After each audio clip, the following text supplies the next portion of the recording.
ask Father Daniel to open us in prayer, and they'll turn it over to, I think, Officer Brick is first, right? Okay, thank you.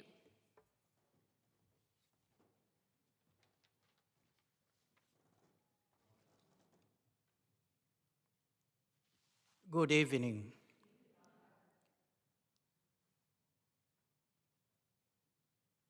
In the name of the Father, and of the Son, and of the Holy Spirit. Loving God, I thank you for the gift of life. I pray for all whose brains have been hurt by disease, injury, stress, trauma, and other factors of human life in a hard world. I pray for all who have loved them and want to help. I pray for your comfort in their grief, hope amid loss, and the healing of community with people whom understand. I pray for the spiritual leaders. They may deny both helplessness and overconfidence, courageously serving as first responders and faithful shepherds. I pray for those burdened by shame and stigma, so that they may walk into the light and find compassionate people. I pray for children of parents with mental illness. May they know as loving parents and find places where they can grow up in safety no matter how old they are. I pray for parents of children with mental illness. May they know the limit of their power on cause and cure. I pray for friends of suffering people. May they resist the temptation to try to fix their friends and recognize the simple power of their loving presence. I pray for people who need treatment and don't receive it.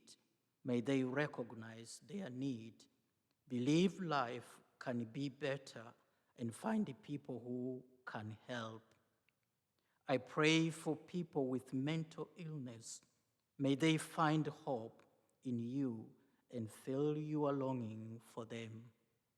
I pray for this wonderful group and those who are watching live stream online, so that whatever we are coming with, we have to recognize first and foremost that we are called to save one another. Let us continue to support the needs of others so that we can continue to see that life is so important. And we ask thee through Christ our Lord. Amen.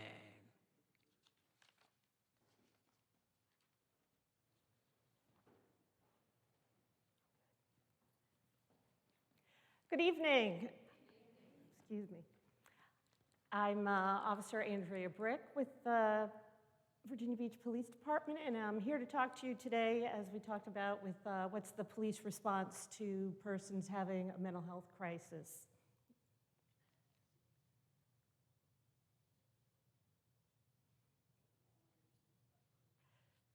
Technology. All right, so we're going to talk very briefly at the beginning on what has happened with mental health treatment in our country and what types of serious mental illnesses there are, very briefly.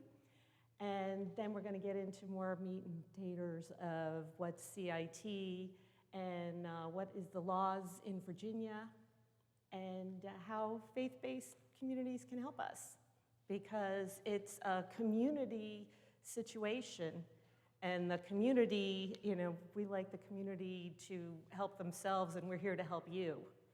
So that's basically our role. And part of CIT is really having more community involvement so you can help your neighbors and help your fellow parishioners, because we do know that when people are having problems, a lot of times they're going to go to their faith community, their faith family. They're going to go to their clergy and discuss what they feel is a real private issue that goes on within families that, because of stigma, they don't want to talk about it. So we're trying to break that cycle so it's more open and there's not so much shame involved in having a diagnosis of a mental health disorder. And then I'll finish with some resources that are available locally. So this is where we started back many decades ago. If there was somebody that was born or at some point in their life became abnormal, not like everybody else, we shipped them away. So there were 560,000 hospital beds throughout the country. But now with the different things that happen, civil rights, human rights, increased medication, things have changed. So now, big difference. About 37,000 state hospital beds across the country, and in Virginia we have 1,500, just about. And these are numbers from June of 2016 that have not changed. It's really about the same. What has changed is we have a few more in Virginia Beach. We have a few more private hospital beds. But otherwise, this is all that we have. You can hit the next one. So now, kind of because of that, when they said, oh, we're going to have people treated in the community, the problem that happened when they closed state hospitals and reduced the number of beds is the money to the community didn't follow. So the community resources for mental health have been dwindling, and it's hard to get services. There's long waiting lists. It's not, the money didn't come. So right now in Virginia, we have a program called STEP, which is different levels where we're trying to get the state and incrementally to increase funding in a variety of areas, including supportive housing. So what we're trying to do now is avert people from going into a crisis where hospitalization is necessary. Here we have crisis stabilization units in our community. So instead of having to go to an inpatient psychiatric hospital, you can go somewhere else in your community and receive treatment, and help before you're really, really very, very sick. But the supportive housing is where we're falling short. So if people come out of the hospital and maybe they've burned some bridges in their home, or because of their illness, they mistrust their family. So when family tries to help them, they misinterpret it as, you're trying to control me. You're always telling me what to do.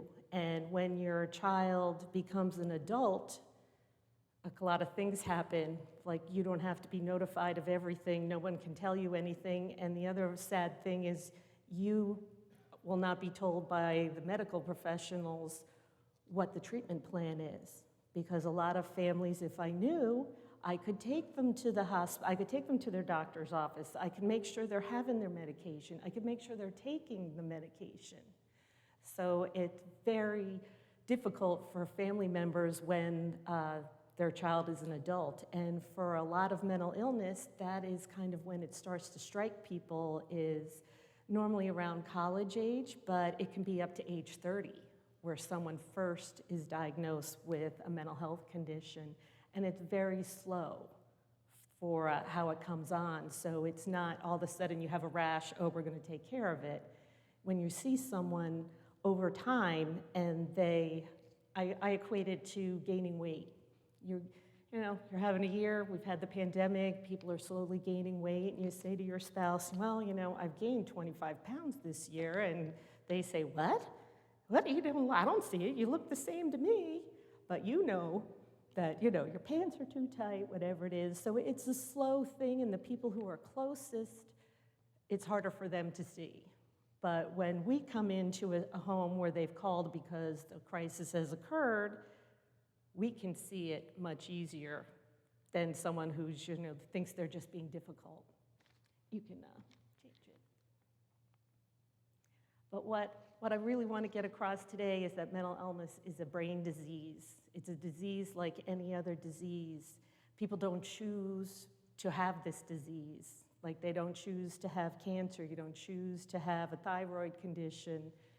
But the good news is that treatment works. Treatment definitely works. There's therapy, talk therapy, behavioral therapy, medication, combinations, and most people follow their treatment plan. And they are doing what they're supposed to do, and you would have no idea that, someone has a mental illness that is a parishioner that sits with you in church every week because they have a job and they have families and, they look the same as the rest of us. But that's the good news. You can change. So these numbers, I think, are really interesting. 3 to 6% is what we imagine, studies tell us, of the general population have a serious mental illness, so the serious psychotropic illness that they're taking medication for. So in Virginia Beach, with our population just under 500,000, that's a big number. 13,000 to 26,000 people in Virginia Beach have a serious mental illness.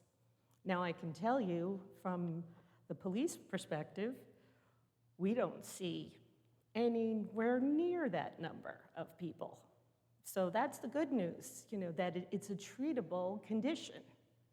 But part of having a brain disease, a lot of this is, thought, and your brain is involved in what you do and your thoughts and your actions. And a lot of people don't believe that they have a brain disease. They, no matter what you tell them, it's not me, it's you. It's your problem. I don't have a problem. If I don't have a problem, I don't need to take medication. And that is where there's a lot of difficulty. And so we will see some people over and over again in our jobs. Year before last, we have, what we become involved is when someone meets criteria for involuntary hospitalization, and state law mandates that the police can take people into custody, and then also mandates that hospitals can hold you in a secure facility for a certain amount of time against your will. So for the number of cases that we had in 2019, which is the last one I can remember off the top of my head, we had about 1,200 cases. So if you look at 1,200 cases compared to 13,000, and of the 1,200, we had a few repeaters. So it wasn't 1,200 people, it was just 1,200 incidents where it happened to us. So that's the good news. And that is something where when people think of mental illness and someone who is mentally ill, these days with the press and the things that is sensationalized, people think, oh my God, they're going to get a gun and kill us all. And that is so far from the truth, because actually people who have a mental illness are more likely to be victimized.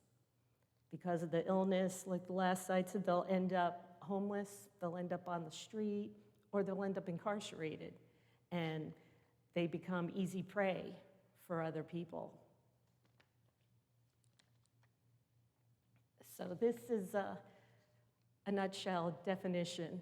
So it affects your thoughts, it affects your emotions, and it affects, obviously, your behavior, because thoughts and emotions are so closely tied to our behaviors. And that is where you see somebody, what we consider acting odd, because it's not normal, what we consider to be normal, they're going to come to the attention of maybe an officer. Usually, it's going to be someone in the community, and they'll call us and say, hey, there's a guy in the corner, or they're walking around the shopping center parking lot talking to themselves, or they're, doing something odd, and we get a lot of calls for that, to go see, what's going on with that person. So that is really a lot of how the police come into it. We also come into it because family members call.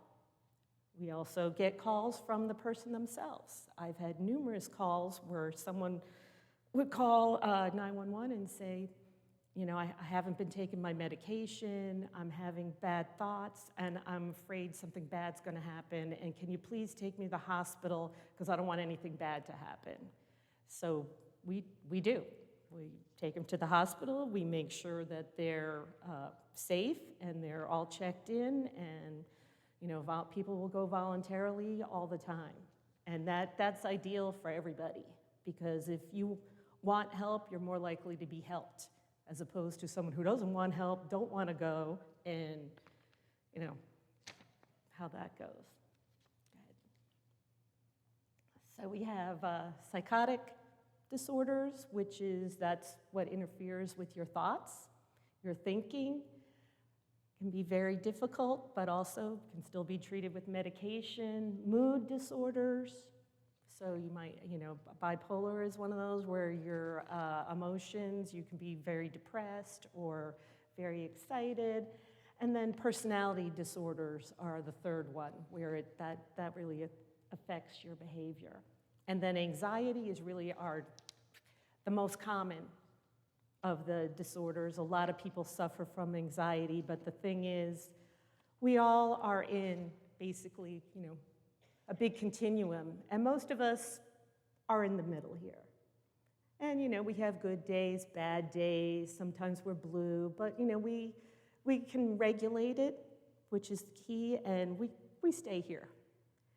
But people with mental illness have trouble regulating, and they have low lows where they feel suicidal, and then super highs. And a lot of creative people are in that. That's when they feel they're most creative, if they're an artist or a musician. Lady Gaga is very well known in the mental health community and backs mental health first aid, and just put it out there like, I have bipolar, and this is how it is. So people that are willing to share make it easier for the next person to come and say, hey, I have that too, and I have good days and bad days, but I'm working on it. We're all a work in progress. And everybody is different, and a lot of people have combinations. They might have schizophrenia and bipolar. I call that schizoaffective disorder. You can have clinical depression. You can be so depressed that it has psychotic features. So people in between everybody's just their own work of art. But a big problem, like I said, is if you don't take don't take the medications as directed or self-medicate. A lot of times we're going to see people with co-occurring where they have a substance use disorder and a mental health disorder. So a lot of people say, this is pain, but when I smoke marijuana, it quiets the voices, so that's what works for me. But until recently, that's illegal. So however you choose, that they're choosing to help themselves, can land them in with the criminal charges as well. And one of the last one is something that I learned at this job, where when we bring people, for a psychiatric evaluation, if you're middle-aged, especially female, I'm like, well, what age is middle-aged? They always do they test you for urinary tract infection, because an untreated urinary tract infection can cause you to become psychotic. So, that is, I thought, wow, that's interesting, but true. So, and that's the same thing, slowly, but so part of when someone comes to be treated for a psychiatric evaluation and possibly screened for inpatient hospitalization, they have to have medical clearance. So that's the one, we got to check this off and that off. So a lot of it, everybody ends up spending hours in the emergency department to have blood and urine and whatever other tests they might have. The other thing that, and that's kind of what holds us up sometimes, is we end up taking everybody to the emergency department at the hospital, so they end up are at the beginning stage of being the default mental health facility. And then What happens next is searching for a bed. The bed search can take a while. We start looking close and then move out, but all during this process, the person's in the emergency department. So that's, and if they're involuntary, there's a police officer that has to be with them in the hospital the whole time. So then we talk about, I'll talk about it later, we're trying to, it's not really a police issue, but because they're in custody, they're not free to leave. We're there for that, but also to make sure they're safe and to make sure the staff is safe. So safety is our job one all the time, because we want to be safe and we want everybody else to be safe. So part of our training is to develop a rapport with people, which when you're spending 4, 5, 6, 7, 8, 20 hours, not one person, but you develop a rapport and that, hey, what can I get you some to eat, things like that. So I'm going to try to talk up because I don't have a microphone, so you can't hear me. I'll yell louder. So what I like about this slide, I don't need that, trust me. Can you guys hear me? Facebook can't. Oh, they can't hear me on Facebook. You got to put your mask down. Sorry, you got to stay close to me. I will. All right. So self-medication. Andrea talked about self-medication. People drink. People do drugs. Why do you think they do that? Why do you think they can get it on their own? It's cheap. You can go to the 7-Eleven and buy a beer for, I don't know how much now. Anybody know? $2.50? I don't really drink much, so I'll have a beer every now and then, I'll admit it.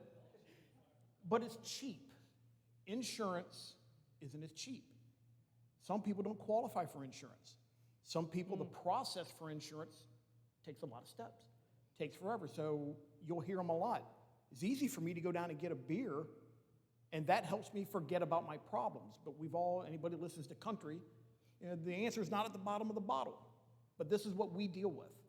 So police will get on scene to someone it'll come out as an intoxicated person call. So our heads are in one train of thought. Okay, this person, they've been drinking, they could be combative, irrational. But then we start seeing things on top of it where we have to start understanding that there's something else behind this. Same thing with marijuana. As you just said, it's legal now, or it's getting ready to be legal. It's rampant in Virginia Beach. It's rampant in the nation. It's easy to get. So this is what people are doing to try to cope with the mental health that they have. And the entire point of resources is to build that coping mechanism, is to help to regulate it. We talk about here, people don't take medications as directed. Why do you think people don't take their medications? Can't afford it's one of them. Don't like the way it makes them feel. Or they like the way it makes them feel, and they believe it fixed them. So you get it a lot. Well, yeah, I was wrong, but now I'm on meds and I feel great, so I don't need my meds anymore. So then what happens 6 months down the road? We get called. This is where we need the community input and the community to help. When I would venture to say, there's maybe 30 people in here, 35 people. I would venture to say at least 1 in every 4 know someone probably close to you that has some form of a mental illness. It is rampant. I know police officers that have it. I know police officers take medication. My wife says I should take medication. Now, I don't know if that's true or not. Probably is. But this is where the community steps in. This is where the community, with people hey, just checking on you. Are you doing okay? Are you still taking your meds? There's nothing wrong with that. If you know someone is on medication, there's nothing wrong with, hey, are you doing okay? You need help? Are you still taking your medications like you're supposed to? Good. Because that's what a lot of the follow-up services that the emergency services side will start doing, is that post-care. And post-care is probably the weakest area in mental health in the nation. We're great at addressing the immediate right now. That's the police. We address the crisis. If someone has a knife to their arm, if someone's calling up, I'm going to kill myself in just a couple minutes, that's where we come in. But what happens after? The post-care is where the community is able to come in and help. That's where we're going to ask you guys to actually step in and start taking some of that role. Is that kind of tracking a little bit? All right. If anybody tells my wife that I'm supposed to take meds, I took it earlier today. You're not helping me. You're not supposed to tell me that. All right. Now he's not going to talk anymore. Yeah, you go on. So more on medication and all good reasons of why they don't want to do it. But where we are today is that human rights. People have the right to decide their own fate. They have the right to do, all of us go to the doctor. You're going to have surgery. You're like, yeah, I need surgery. You go in, you have to sign this permission to treat. I'm thinking, well, I'm here. So yeah, they want to cover their bases. So permission, you agree that this is what you want to do, or that you don't. But when a crisis develops, for whatever, because a crisis is really your normal coping mechanisms, what you usually do when things go wrong, that's not working now. And that's when we say a crisis develops. And when people don't know what to do, it's a crisis, they're calling the police. We get calls for everything. Like my neighbor is parking by my trash can. I don't want them to park, that's where I put my trash can. My neighbor's tree, the pine cones are falling in my yard. It's a hurricane and they're calling us because they want the police to come and move their trampoline in the middle of the hurricane. So my kid won't go to school. Everything I could go. These are all cases that I've gone to where people call the police. So, yeah, so they call us. Kind of, we went over this. And for officers, historically, and really some now, it's easier to just, okay, yep, you're trespassing, you're drunk, handcuffs, jail, boom, right back out on the street. Where I've been talking about, we take them to the hospital, we stay with them, it takes a lot longer. So part of crisis intervention team training is a change in mindset.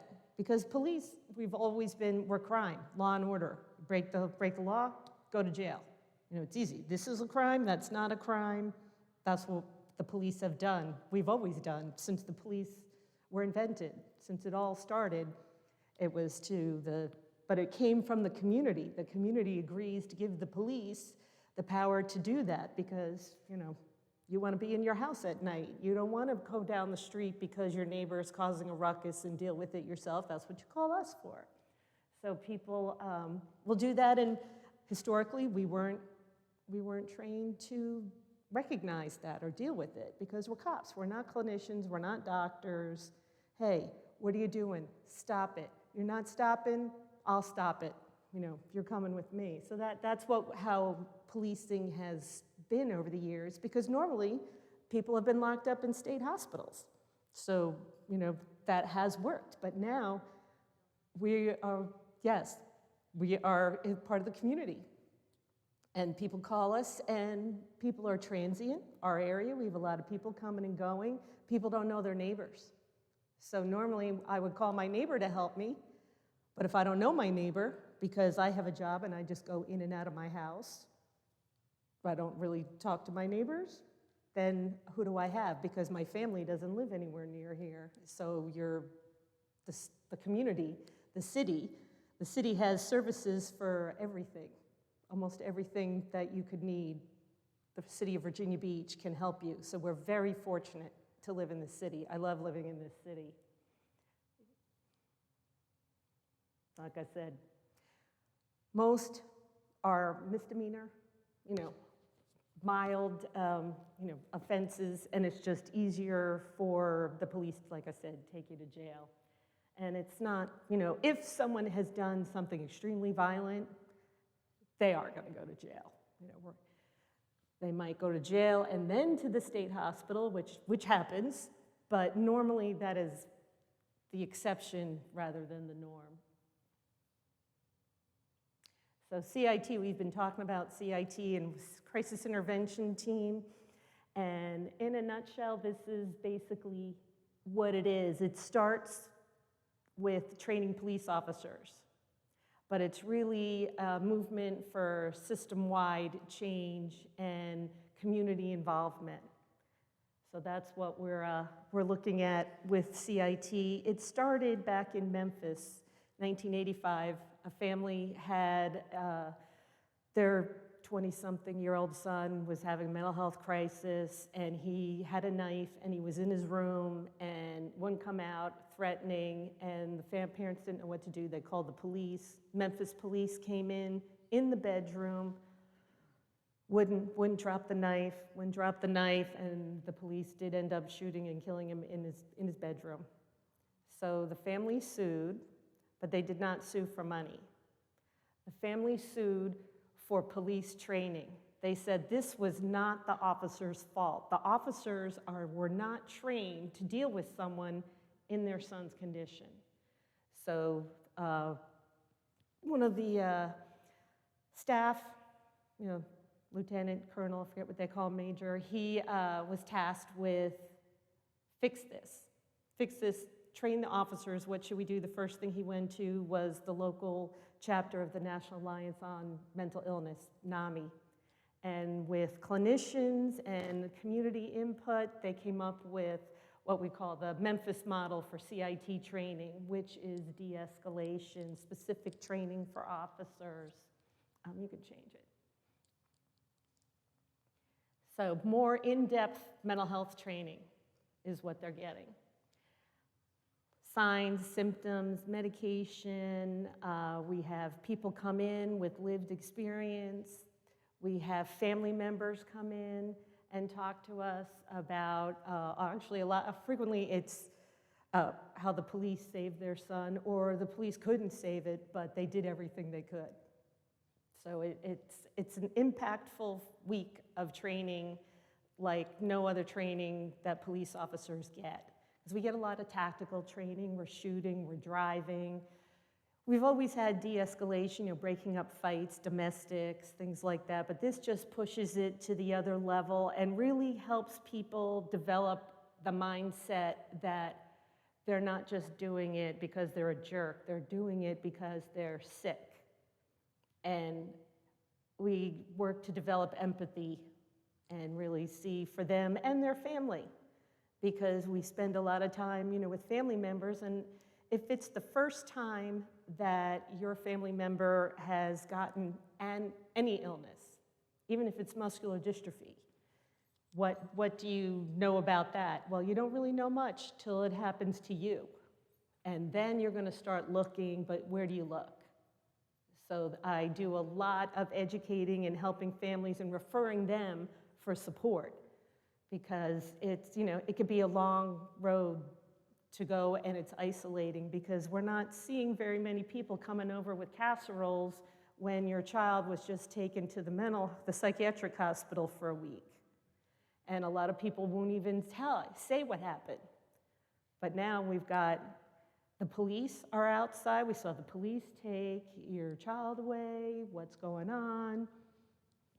And that, there's still shame and stigma, and that's really what we're trying to change.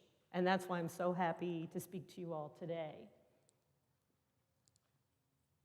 So as I said, this CIT program has been replicated, is international. Every country has developed a CIT program. We have international conferences that we go to. And it is proven through research, which is also a big point of it, where it has been proven to reduce injuries to the officer and to the person having the mental health crisis, because we're spending more time talking and talking and talking and talking, that eventually they'll come with us, as opposed to us having to, okay, we used to have a thing, ask them, make them, tell them, ask them, tell them, make them, where you're, okay, now you're going to the ground, we're gonna put you in handcuffs, we're gonna drag you in the car, and frequently if we're getting with that person, you know, if they go to the ground, we're going to the ground too. So everybody's getting hurt, and that's what we're trying to avoid. And it has also helped reduce time on mental health calls because we have such a good relationship with our emergency services department. And here comes Cheryl.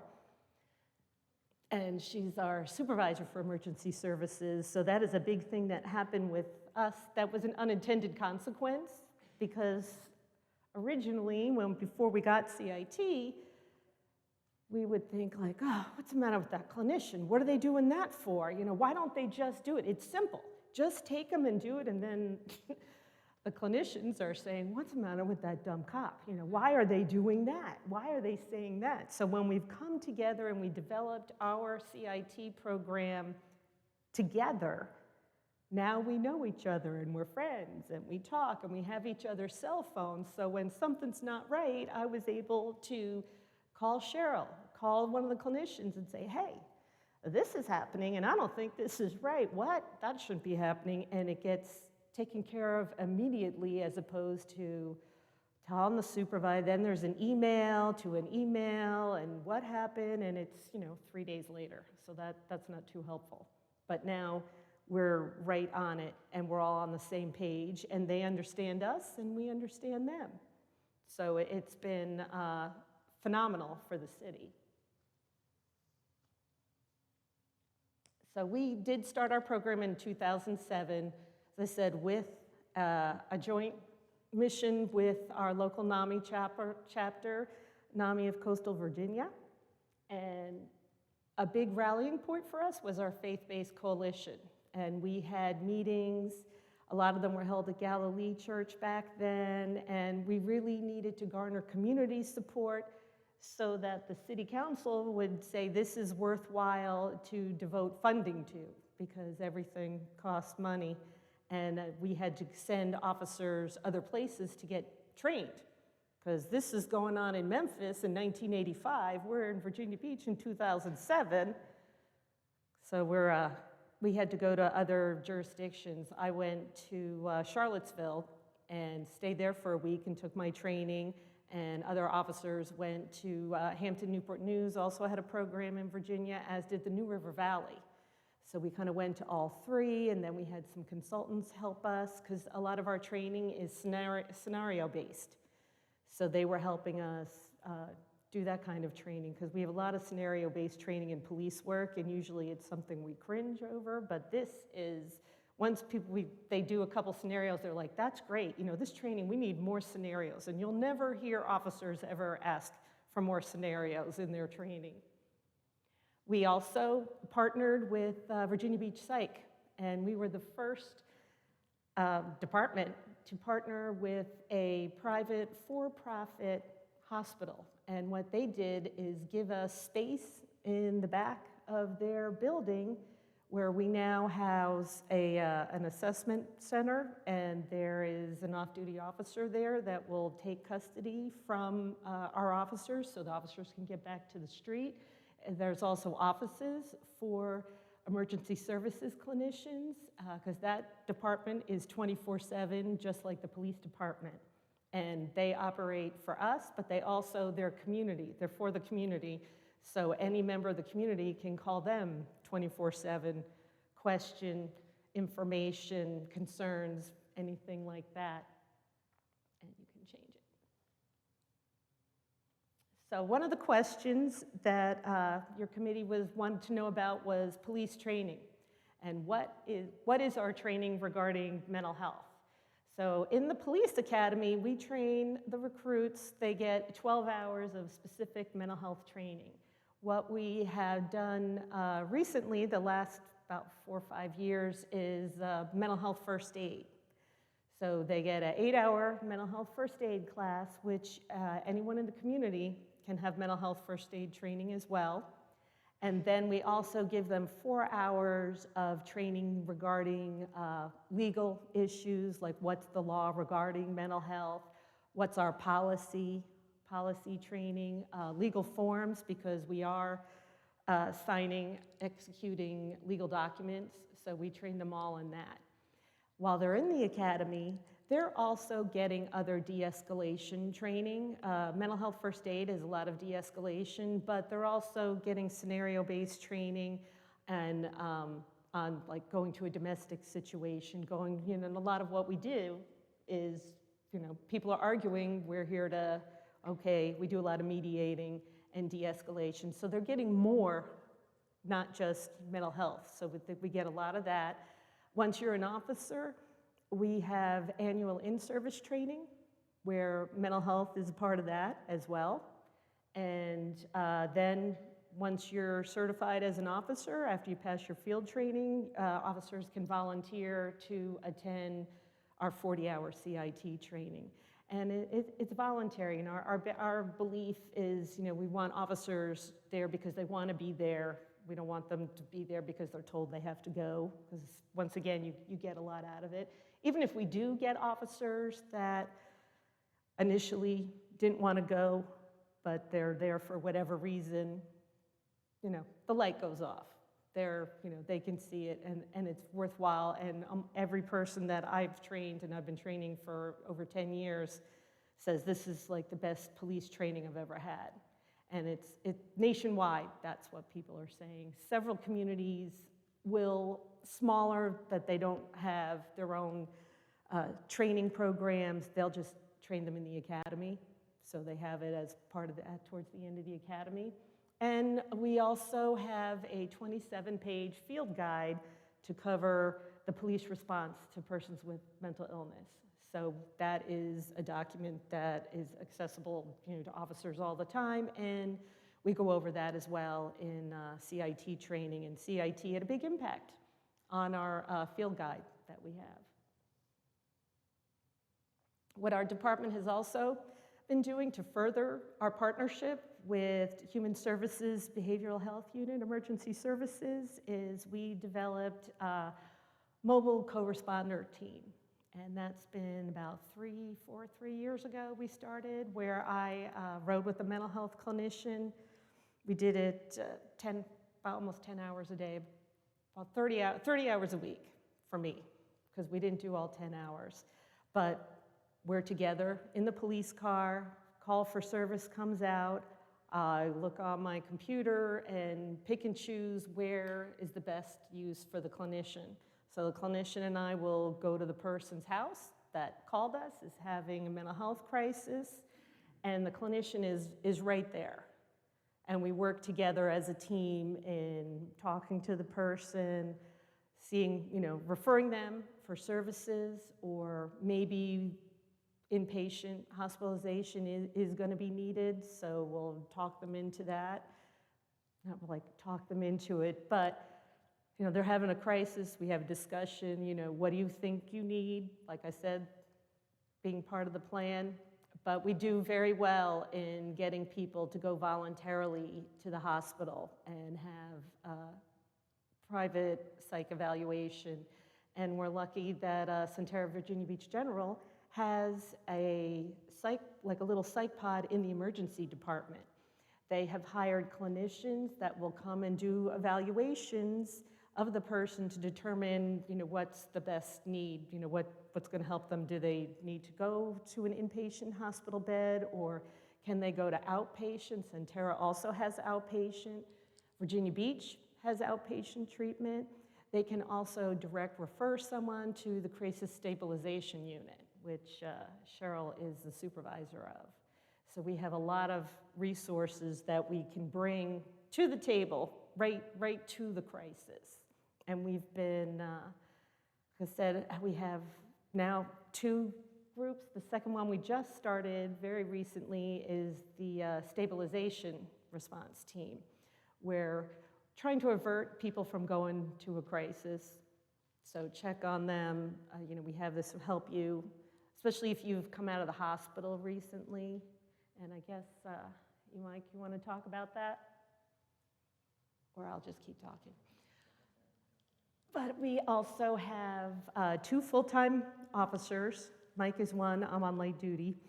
So I'm doing admin work now, but Mike and Officer Whitsack go out every day and answer specifically mental health crisis calls. We have a supplemental staffing unit of 30 officers that have volunteered to work overtime and sit with people in the hospitals, so the on-duty officers can go back to the street in a timely manner.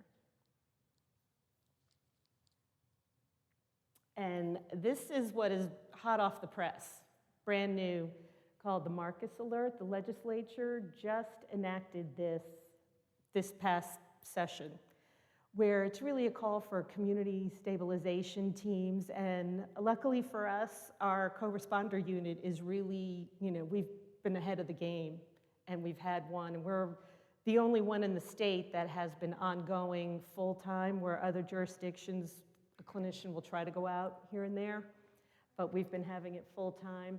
A big part of that is also to have a voluntary database where people will call in to provide 911, this is my name, this is my condition, this is in case I'm having a crisis, this is my emergency contact. Also looking to have a regional call center where if someone comes in and it's not an immediate crisis where we need to go right now, they'll be referred to that call center that will also kind of triage what type of help they need and help them that way. And I'm going to go. So how can you all help? Our big thing that I've said all along is really reduce fear and the stigma associated with mental illness. And that is making people feel safe to ask for help and recognizing that and learning a little bit of the resources. And I'm going to come up to, if you want to go to the next slide. National Alliance on Mental Illness, NAMI Coastal Virginia. I cannot say how fantastic an organization they are in providing people who have a mental illness support as well as family members and educate people. And these are just some of the classes that they have ongoing year-round, even in the pandemic, online, Zoom, seminars, everything. And they have a great peer network. And people who have mental illness reach out to other people who are not doing as well and help them out. And I just put some numbers up here and PowerPoint. But website for mental health first aid, you can go on mentalhealthfirstaid.org and find a class. The city also does mental health first aid classes, 8-hour class, and it's something that your organization, if you want to have a class here at church, you can do that and contact an instructor who can come and teach it right here at the church. I've done it at Galilee, so you can definitely have that, and that is designed for citizens. So it's just for like regular person, and it's great program. And I think that's it. Does anybody have any questions? I know we talked a bit. Yes.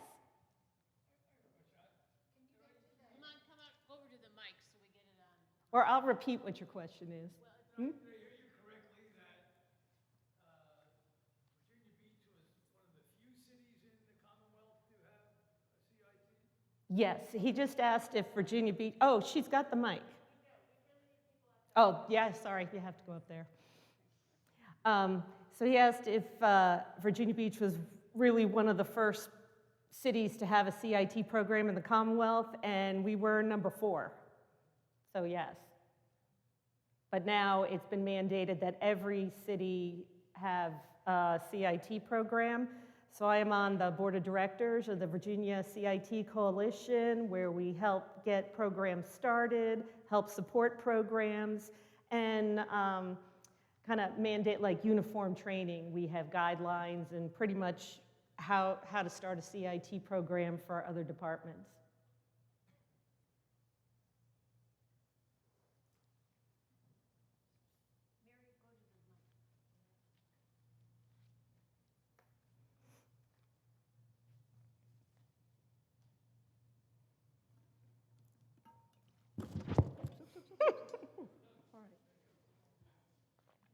Andre, I want to thank you for being here. I'm a nurse, and I really haven't had the opportunity to hear from the police how to help. And I'm just thinking for our faith-based community, I'm hearing that we need to build closer communities so we can help our fellow people with mental health issues and maybe others. I'm wondering, would we benefit from the training that the police are having? You mentioned a 27-page field guide training. If we wanted to help you and help our fellow community, what's the best way to do that? Maybe the NAMI programs. NAMI and mental health first aid. And mental health first aid. Okay. So that's what you would suggest? That's we could go that's forward. what I tell people all the time, is taking a mental health first aid class and becoming involved and a supporter of NAMI. I think that's good. I also would say that we're seeing the paucity of mental health services in the community. We need to vote and get more money so that people can get the kind of help. It's very good what's happened so far, that there are different places where we can now help our fellow people who are having problems. But we need to vote as well. Yes, definitely. Thank you. Thank you.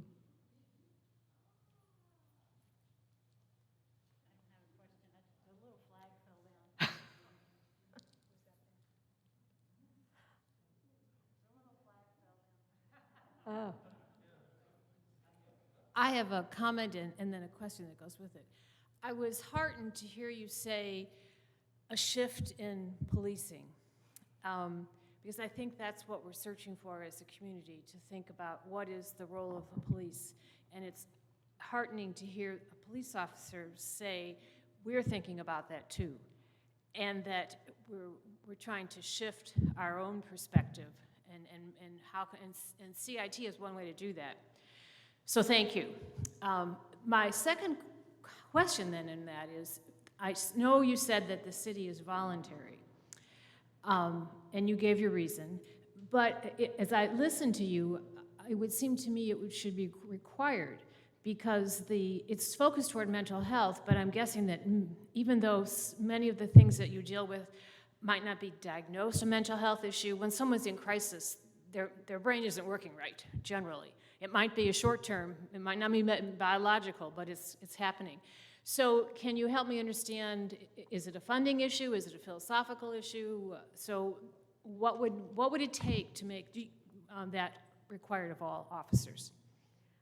You know, it's a department, but CIT International and the Virginia CIT want it to be voluntary, because if you take the training and you think it's stupid, and because I'm a drug guy, or we have specialty police units, and this is your unit, but you've got this training and you're wearing your CIT pin, and you didn't, what would kind of say, like, buy in, you still don't like it, because not everybody, like, I don't like drugs, so I'm not a drug officer.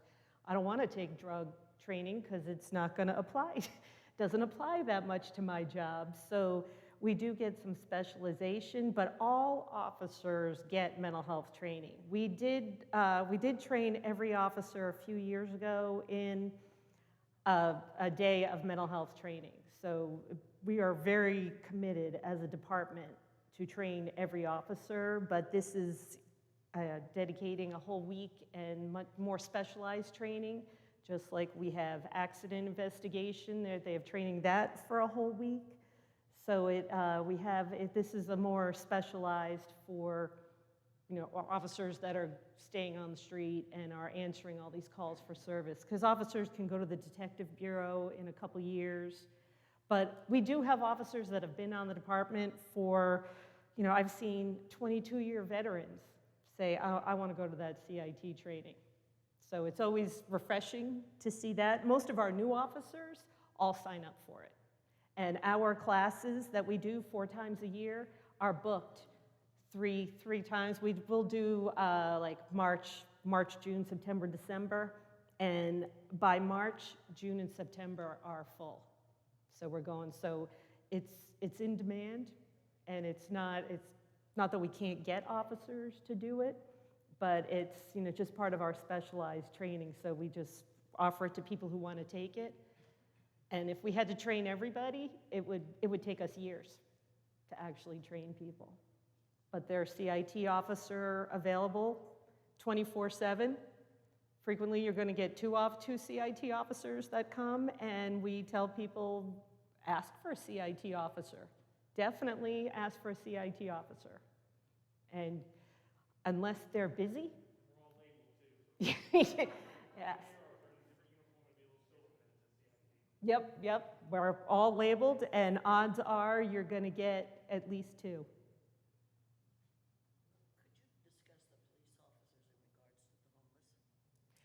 She asked if I could discuss homelessness and people who are homeless dealing with the police. In general, not everybody who's homeless has a mental illness, but you do find a lot of substance using people that are homeless. People who are homeless that take advantage of city resources are frequently not homeless within a year. We have a very, very strong working relationship with Housing and Neighborhood Prevention. They bought Preservation. We built a couple years ago at Witch Duck, the Homeless Resource Center. We have a regional, and it's also voluntary, like everything else. Can't make people, so we still have people who don't want to participate and they just want to live in the woods.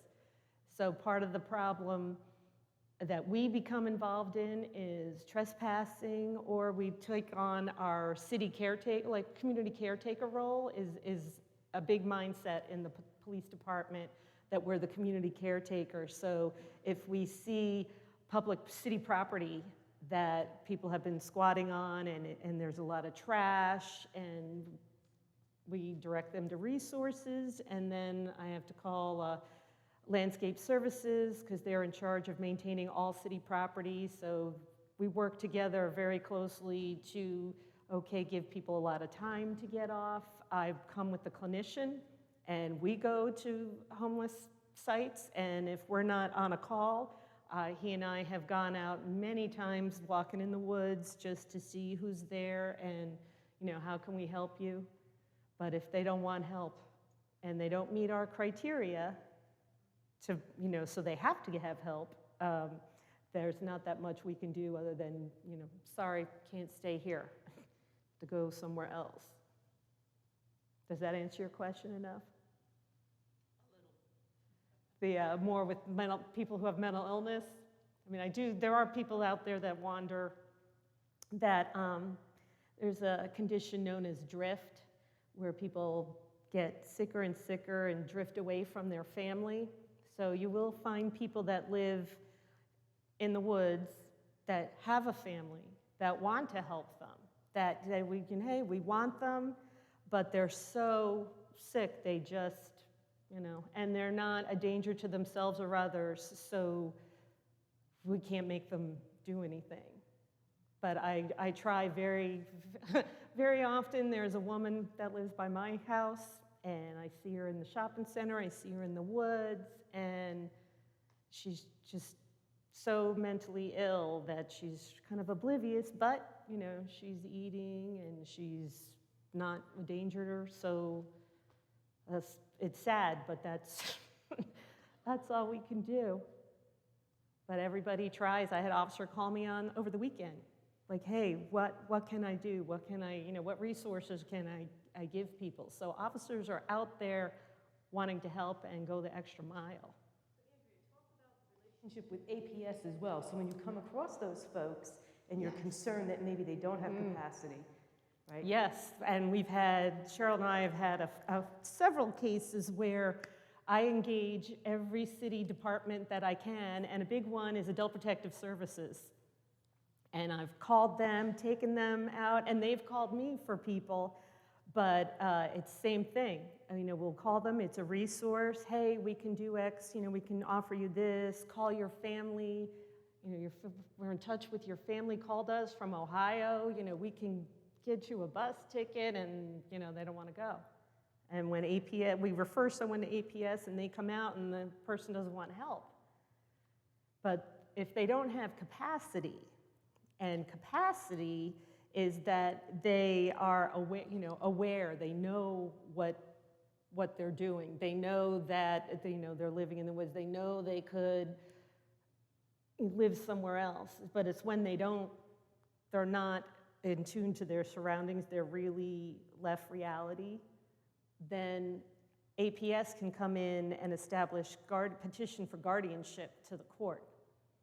So that is a process that can happen, and even I don't understand why it happens sometimes and why it doesn't happen other times, but they're there with the court, and they use Jewish Family Services a lot.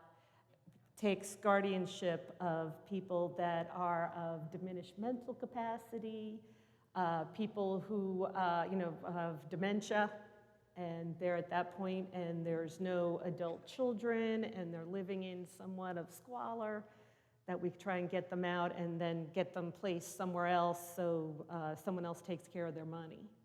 But it's a resource, but it is an arduous process. Cover that? Mm-hmm.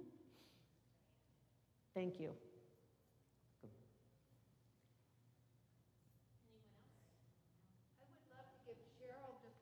Yes.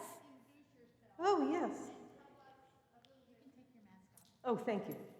I'm Cheryl St. John, and I am the Supervisor for Emergency and Crisis Services for the City of Virginia Beach Behavioral Health. So I started working for the city 20 plus years ago, actually 23. I'm a licensed professional counselor, certified substance abuse counselor, but I'm also a certified pre-admission screening clinician. I started working in emergency services 20 years ago, and then I moved around in different departments. So I worked in case management. I worked for our supported residential service unit with the city. I've worked in outpatient. I've done day treatment, and all of these things have really helped me grow because I got to work with many different programs, and as I progressed with the city, I got to meet different officers. So I became part of CIT back in 2008 after it started, the initial process in 2007, and it was really an eye-opener. I had my predecessor, Mary Whitwer, who was the emergency services supervisor at the time, we got together with our behavioral health director, and they really wanted to push for CIT because we know that we needed to do a little bit more. Virginia Beach has always been a little bit ahead of other localities, and due to our, we're fortunate to have resources. So after having the CIT training and working in emergency services, I decided I wanted to be part of the core faculty. So they let me teach the mental health piece. So I help officers learn and educate the officers during the 40-hour, during Train the Trainer and other CIT trainings. We've done in-services, just to kind of educate on de-escalation and what we call clinical states. We identify different types of mental health disorders, different types of symptoms they may have, and it seems, as Andrea was saying, many of the officers, even if some of them may be resistant, they're voluntary but a little resistant coming in, by day 2 or 3 of the training, they really have taken a huge step forward because prior to COVID, we were going on site visits where we would go and see people at the beach house, which is our psychosocial program in Virginia Beach, wonderful program that I heard is coming back online soon. And then in other programs, we go to the jail, we go to Virginia Beach Psych and Kempsville Center for Children and Adolescents. So once officers tour those facilities and they meet individuals with mental illnesses, then they kind of recognize they're human beings just like everyone else. So some of that stigma is taken away, and it's heartening to me to see that occur in officers. It really is eye-opening, and sometimes after the training, they'll come up and officers will ask for additional resources because maybe they have a friend or a family member that has a mental illness or substance use disorder. We're really fortunate, again, here in Virginia Beach. I'm not from Virginia, as you all can probably tell. I'm from New Jersey originally. I have mental illness and substance use disorders in my family. I had a family member, my mother, who suffered with a mental illness her whole life. We went from state to state to state. We went to California, Texas, Florida, South Carolina. It wasn't until after I got married and my husband's retired military, we landed in Virginia, and she got interested in having services with Virginia Beach. And really, it was an eye-opener because we had been in many different states and seen many different types of services, but not like the services we have here, and not like with the therapists and the clinicians that we have here. The people that work for our city do an excellent job. They're really committed to what they do every single day, and it showed. And I was so impressed. I was so happy to be working with the city, and I just decided to, even after my mother passed on, to stay, because it does take a certain type of individual to do crisis work, and that includes the officers and other first responders. It's a very tough job. It's tough for the clinicians as well. One of the things we do see is that even though we have all these additional crisis services, and we have many more coming online with Marcus Alert and Mobile Crisis, that there's not a lot of people that want to get into the field anymore. It's a tough job. It's getting tougher every day. Harder to find students that want to intern to do this work, harder to find clinicians that maybe want to stay. You really have to be committed. A lot of people go to the private sector, private practice and so forth. So to work with the CSB, Community Services Boards, the people that do stay, I think really do an excellent job, and they're really dedicated employees. It's a calling. It's a calling. And the city, and I see it in every city department where we have employees that stay with us for 40 years of service. So it's really a calling. And like Cheryl said, to go in and her department, unlike other city departments, is 24/7. It's not 9 to 5 with weekends off. So you definitely learn a lot, and we do a lot of exchange, which is great. Right. The other thing I would also have to say, again, my admiration for the police, our police that we work with every single day, what an excellent job they do. And EMS as well. I mean, they really do. And we could not do our job in mental health without the police because of the way the code is written right now. So the code is written that we, because of the way it is written, that they have to sometimes be under custody, and the custody is the primary law enforcement, which in Virginia Beach is Virginia Beach Police. Other jurisdictions throughout the state, they have other law enforcement agencies such as sheriffs and deputies and so forth, but here it's our police department. But what an excellent job they do. And the folks that started CIT, we laugh about it now, but they are like family. And even though those officers have grown in their professional development, that's why they're not on the street, what a great job they do, and they're very supportive of CIT. So we're very fortunate here. But we're also very fortunate that you all take the time and want to learn more about this, because we could not do any of our job without having the support of the community. Even the police, even emergency services. That's where you all are so important, because we really do need the public to understand how they can help. And that might just be reaching out and attending NAMI or attending a NAMI meeting, or just learning more on your own time about it, or when you come across somebody in your congregation or in your family, and just trying to point them in the right direction.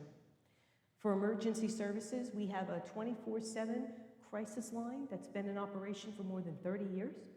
And that's the top number, 0888. That's 0888. Technology has taken hold now.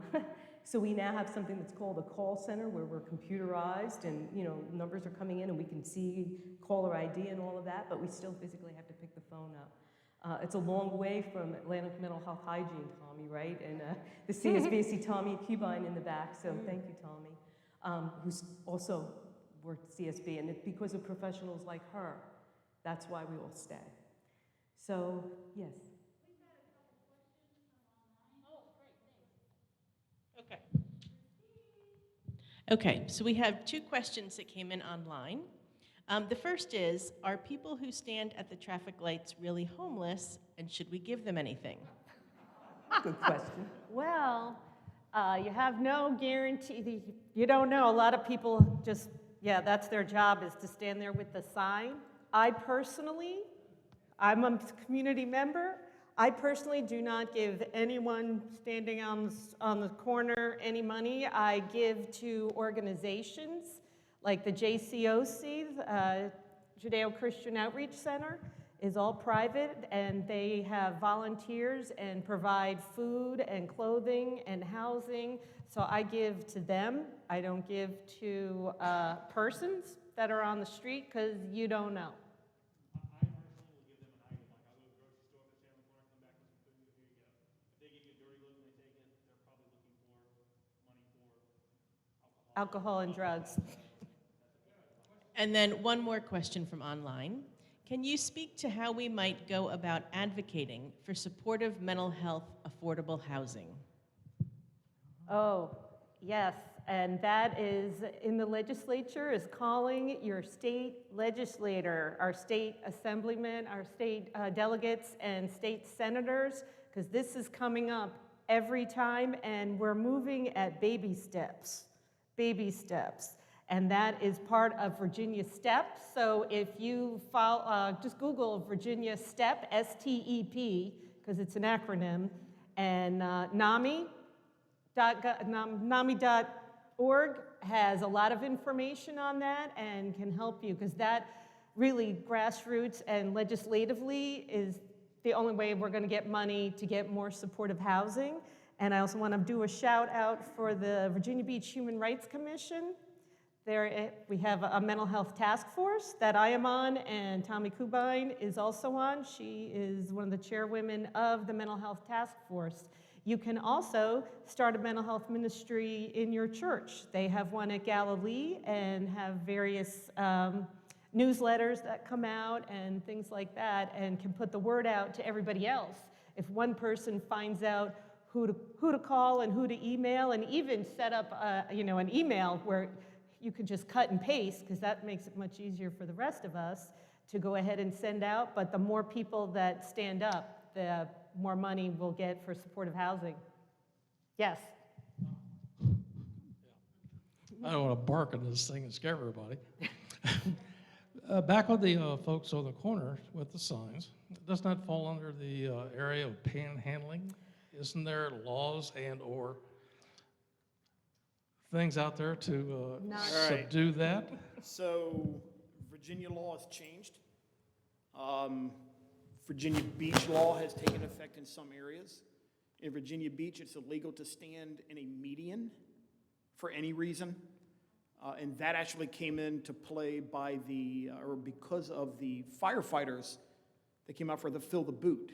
You see the firefighters that would stand in the median. Well, police were doing part of their job and were enforcing the panhandling codes. And it became an issue. Well, why can firemen stand in the median and beg for money? Well, the laws were changed. There was an inequity there, so they changed it. No one can stand in a median. It's actually a class 2 misdemeanor. You can go to jail for it. Can you stand on a sidewalk and beg for money? Yes. You can play a guitar and try to make some money that way. I will never tell anyone not to give money to someone who is asking for it. It's not my place. It's not my responsibility. That's a decision you take upon yourself. I know what my experience is, and that has helped form what I do. But my experiences are my experiences alone. They're just my opinions.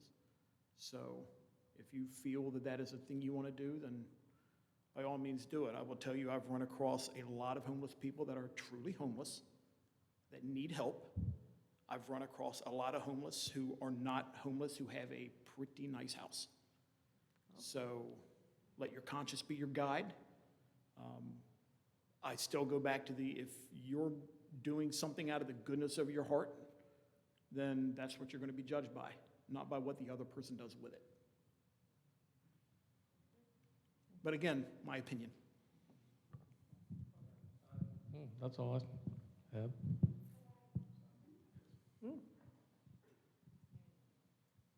I would just like to reinforce what's already been said about advocacy. It's so good to have awareness in our faith communities, but I think until we become advocates, we're not going to do better in Virginia as far as the community services we need. Virginia's mental health community services are ranked very low in the country in terms of funding, and that Andrea's mentioned STEP Virginia, and we've been working on that for years, and I think we've gotten to about the second or third step now, but it's going very slow. And there's 10 steps. And there's 10 Nine, steps, yeah, yes. 9 really, but yes, and you know, if you know who your legislators are in Virginia, come next fall, if you could contact them, and I don't know, is this political for me to say this? But we just need to be in touch with our legislators and encourage the funding, because when it's done, we'll have a comprehensive community health, mental health system. And speaking of people coming out of the hospitals, I think it's 1962 was the John F. Kennedy Community Mental Health Centers Act, or 50, I've forgotten the date, but the intention was that when the people came out of the hospital, we would be forming a comprehensive system of mental health services. And Virginia's never really gotten that far. So we really need your help in speaking up to, I know someone said vote, and that's good too, that's excellent. But speaking up to our individual legislators is real important, so that we can get, you know, the funding and the services we need in our community. That'll help keep people out of the hospitals.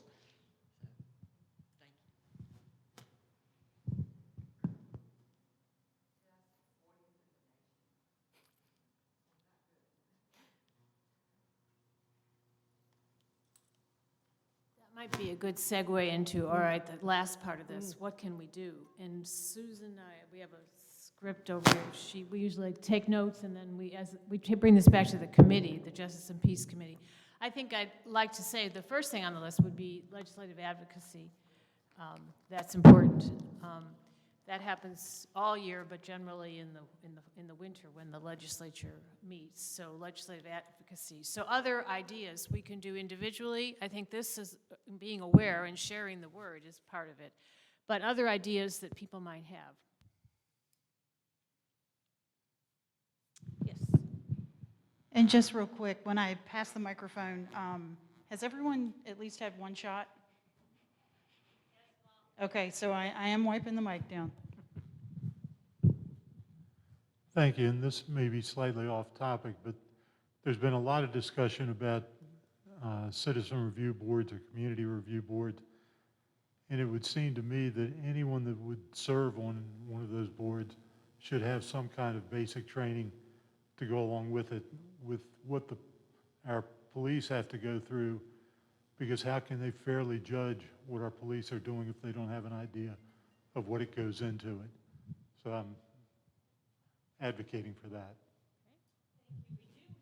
A Citizens Police Academy that is once a year, that is phenomenal. And officers come and talk, and you learn all about the police department. So I'm not sure where we are with that. After COVID, we had a little hiatus, but hopefully it'll be coming back. So we could advertise that and people could sign up. Anybody know that? I didn't know that.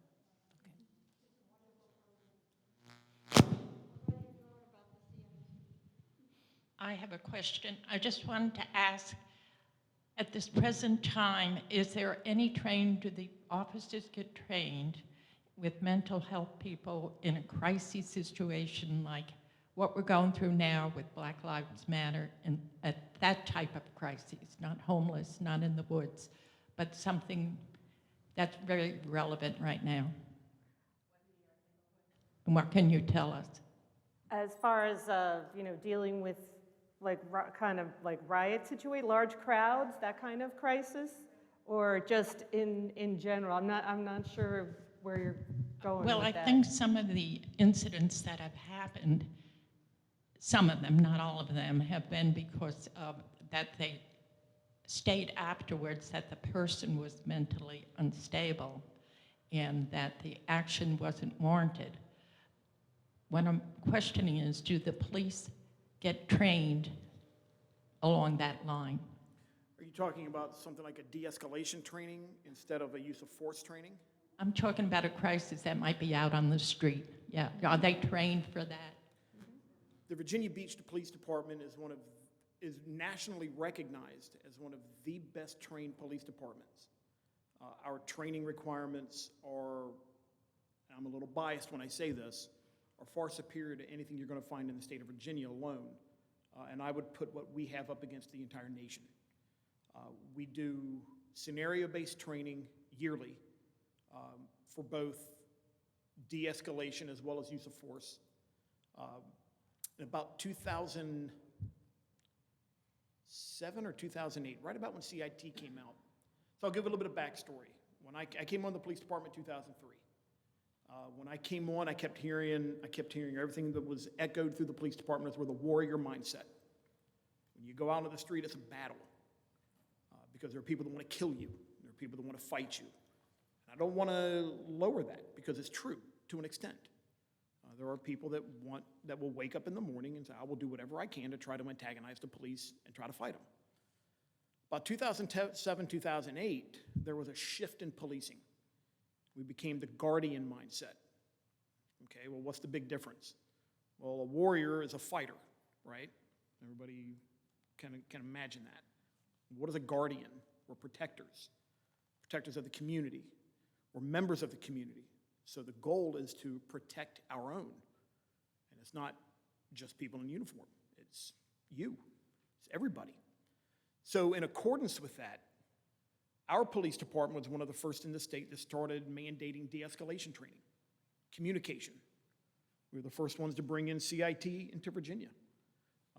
This department has focused the focus has shifted into a de-escalation of force compared to meet your force. I can tell you that we are well trained in de-escalation and also recognizing when we have to get to the level of meeting force. One of the nasty realizations of policing is we don't know what's going to happen on the next call. We talked about this entire speaking event has been about mental health. I can tell you from my own experience that police officers have as much mental health issues as anybody else. If you think about it, the officer that's coming to your house, you don't know what kind of call they just came from. Did they see a dead baby? Which if you've never seen that, I hope you never have. It will take a toll on you. Maybe they just got done in a fight. Maybe someone tried to stab them. And now they're coming to my house because I'm having an argument with my wife. So there's been a shift in the mental health of the officer. There's been a shift in the use of force, which is one of the advantages to the CIT program. When CIT started really getting ramped up into our department, our response to individuals with mental health crisis improved. But one of the side effects was our uses of force plummeted because now we're talkers. We've learned to get out of the force, get out of that thought of, okay, you're doing something, I have to make you do what I want you to do. It's much easier if I can talk you into it. You know, everybody, if you're willing to do something, you're more apt to let it succeed. So that's where the police department has shifted. And one of the focuses, I want to make sure we said that, because one of the focuses of this event tonight is what is the police response to persons in crisis? Well, our response is to bring you down, to get you help. Bottom line. Does that mean that we're not going to have to use force? No. That's policing. There are times it's going to have to happen. But those times have really dropped for our department. Nationally, they've dropped. But to answer your question, yeah, we get a lot of training. We get training in shooting. I think we carry a gun on our side. We don't carry it for looks. So we need to be accurate, or we need to know what we're doing with it. We're responsible for every round that comes out. So I should be trained on how to do that. We're trained to fight, some better than others. But for the past decade, maybe 12 years, we've really started pushing the communication, and we're well ahead of the curve. If you get especially if you have a CIT officer come into your house, or you see them coming to your neighbor's house, they know how to talk. They can work it. So you talk, I believe you asked about why isn't it mandatory? There are several reasons for it. Some officers aren't great talkers. It's just how it is. One of the issues we see with today's generation is they can text fantastic. Their fingers are like a blur, but they can't talk. One of the advantages when they come to our CIT training is they actually learn to communicate. Logistically, we put on 4 classes a year. We never have an issue getting them full. And you can only have them so full. If you have too much, we can't deliver the training. We can't get what everybody needs. But we've never had a class where it wasn't full. If anybody's been watching the news, the Virginia Beach Police Department, I'm sure if you've been watching, you've heard our chief, Chief Newdigate, address City Council. We're over 100 officers down right now. That is significant. But with 100 officers down, we're still sitting at about 450, I think it's 453 that are CIT trained. So, and it's all voluntary. So we take it serious. We don't take this light. And fortunately, our officers aren't taking it light either. What about cultural diversity training? I know they don't get that in the academy, right? So DCJS, we're mandated by police for training by the Department of Criminal Justice Services in Virginia. They say this is what you have to do to become a police officer, certified police officer. Part of their requirements are cultural diversity training, mental health training. So everything we do is mandated. We go above and beyond. We do, by DCJS standards, I believe it's a 3-hour training block of cultural diversity every 2 years. I believe we do a 4 or 6 hour every year, as well as other topics during scenario-based training. So we don't approach these types of conversations or these types of incidents lightly. Our goal is to provide the best possible service to the person we're dealing with, even when the call before we just dealt with a child dying in our arms. Can we also talk just briefly about peer support? Because peer support is something that's a wonderful thing. So when we've had our peer support program for the officers. We have officers who are trained to talk to other officers who are experiencing difficulties. So if Officer Ziegler is having issues, he will speak, and Officer Ziegler has issues, I can tell you right now. He's got a lot of them. Not like that, he's actually a really good guy. But if Officer Ziegler is having some issues, he can get in contact with a peer officer, someone of his own rank, so there's no threat of retaliation by the department to try to figure out how to address his issues. Now, there's some provisions to that. There are certain things a peer officer has to report to supervision, violations of the law, kidnapping, child pornography, these type of things. They are required to report it to us. Those are the things that we should know. But if he's, man, my wife's yelling at me, I'm having money issues, I'm stressed out, everybody on the street is the enemy to me right now, that's going to be a perfect opportunity. And then to step in with peer, we also have our EAP, our Employee Assistance Program, which is available to every state, every city employee. So it's actual mental, it's clinicians. Actually, they do a lot more than that, but the most thing we use it for is when we're having those mental health, when we're going through the crisis. And it is used a lot, which is something that didn't have to happen in policing, which is one of the reasons that there are some problems in policing. But I know we use it a lot. I know a lot of officers that experience it, gotten a lot of benefit out of it. We actually mandate it on certain instances. As a supervisor, if certain things happen, I can require the officer to go through it. There are different steps to take, but even on the mental health side, it's not just something we take serious for the members of our community, we take it seriously for ourselves too. I'll speak from personal experience. I had a partner, we fought a kid back in 2017, he ended up stabbing my partner during the fight. The case was just resolved in court this week, in fact, final resolution. But I had to go talk to someone after that because I felt, did I fail my partner? I had anger toward the person, I'm not gonna lie to you. He was a 17-year-old kid, high on drugs, but it helped me. I was able to talk to someone, and it got me through. And again, this week, a couple of my partners, we had the final resolution. The kid finally got sentenced to jail this week. So, I'm still feeling good about it, but you know, if I feel it upsets me, I will go talk to someone, and it made me feel a lot better and help me resolve some of the issues I was having. We're still human, like everybody else. We're not infallible. We make mistakes. Hopefully, we're trained in our department. When you make a mistake, you're like, yep, I did it. Yeah, I said that. I was having a bad day. You know, that was the 100th person that drove around my blockade. You know, I slipped. So we're all human, and we recognize that. And just like, you know, walk a mile in your shoes, we have the best training in the country. The federal government recognizes the training that we have in our department.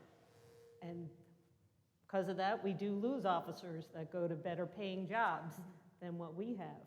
But we recognize our fallibility. Our Policemen's Benevolent Association has a clinical social worker on staff that can come to the scene if it's that bad, or any officer can go and talk to him at any time without charge.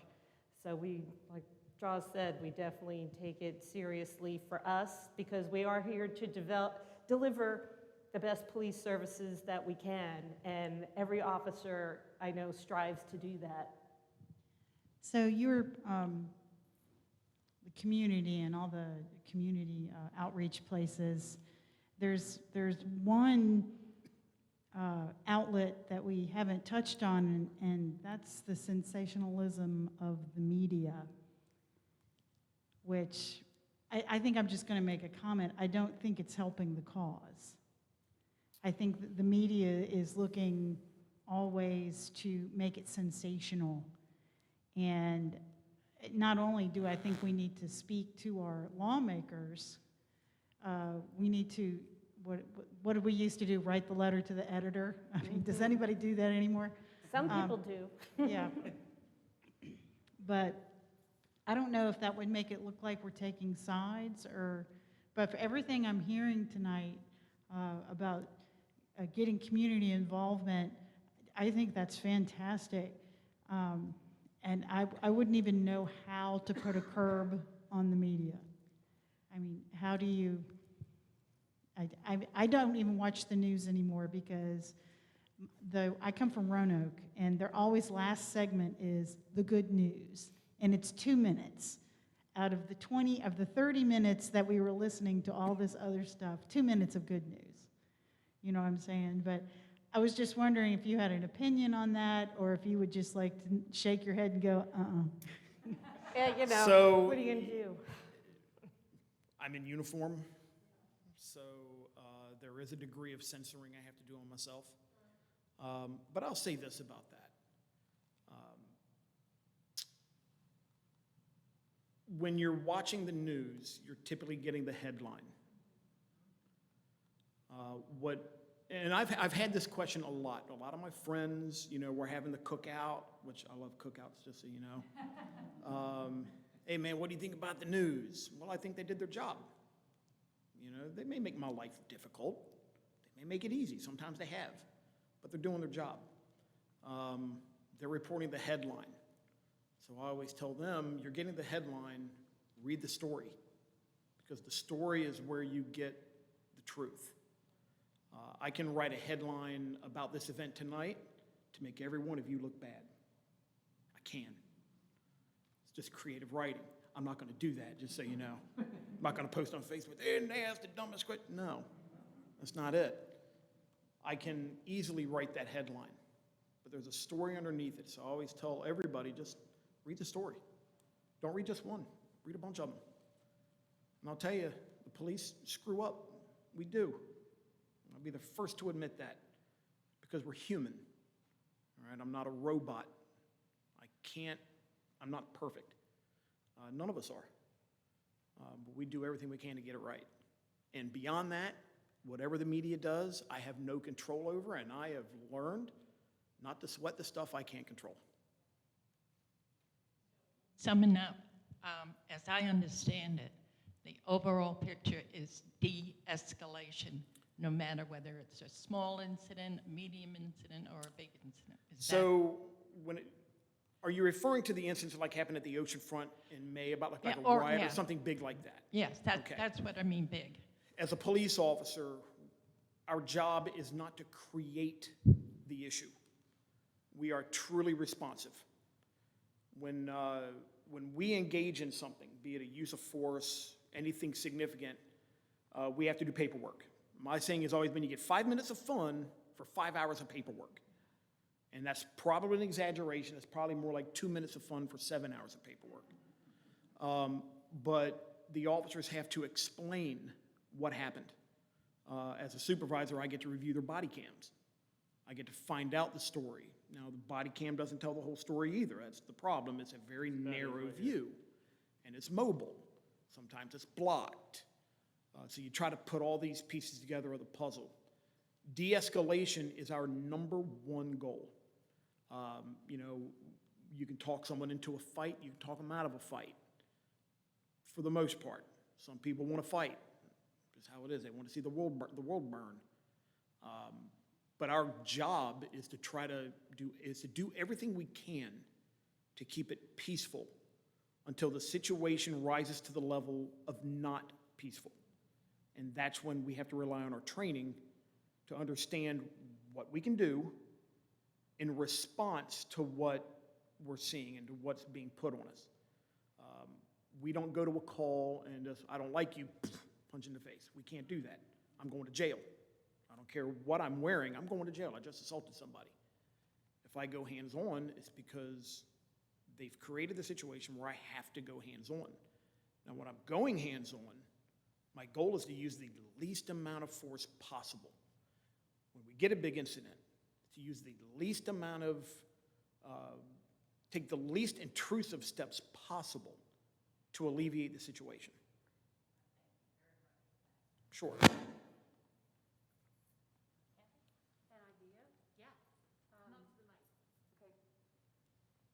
think maybe we should take advantage particularly of that mental health first aid training for our safety teams, because they're the ones that are out here every Sunday watching and trying to protect us. So.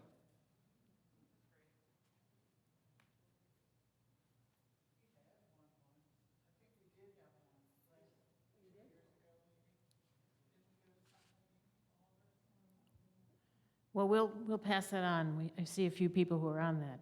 Any other ideas? Okay, we will take those and do with them as we think was appropriate. I want to thank the 4 officers that are here. Well, 3 officers and the We'll take her in. She's fine. everybody that's wearing a badge. Okay. And I'd like to thank those of you who are here and those of you online. And this was very informative. I think we all learned a lot. And I'm leaving with an optimistic perspective about what I would expect if I called a police officer. And I think that's the best you could ask for. So I hope that that's the case. Yeah. Okay. Is there a comment?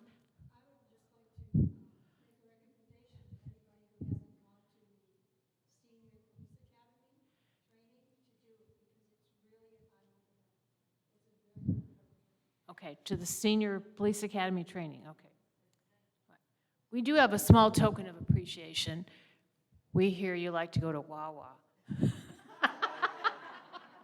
you. So it's not much, but, oh, I don't know. We have our spies also.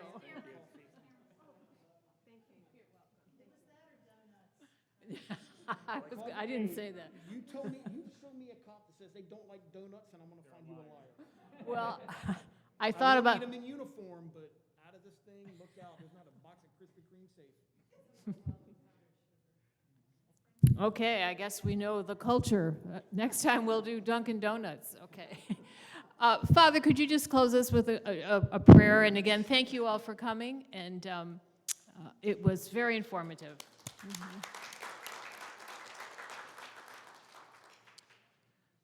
First of all, I would like to say thank you for the officers, for their sharing, for their personal experience. But also I'd like to say thank you for all of you who have come to join us and for those who are watching live stream. And I would like to say that mental illness is part and parcel of our lives. And those people have been affected. They belong to our families, they belong to our communities, and they belong to our city. So what we need is to continue to learn more, but also to join hands together and to continue to support one another.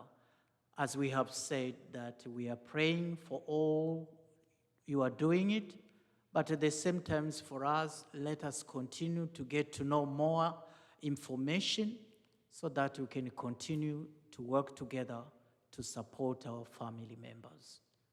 And when I saw in the readings that 1 out of 5 people have mental illness, I came to say that is something we have to consider, that is very important to know about our journey of life.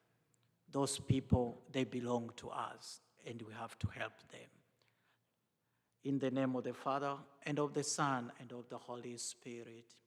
Gracious Lord, we thank you for this wonderful evening, for what we have shared and what we have listened.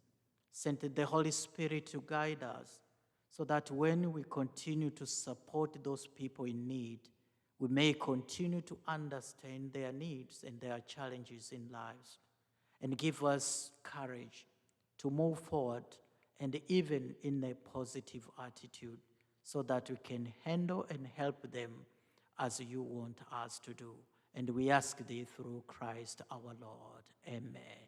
In the name of the Father, and of the Son, and of the Holy Spirit. And good night. Thank you so much.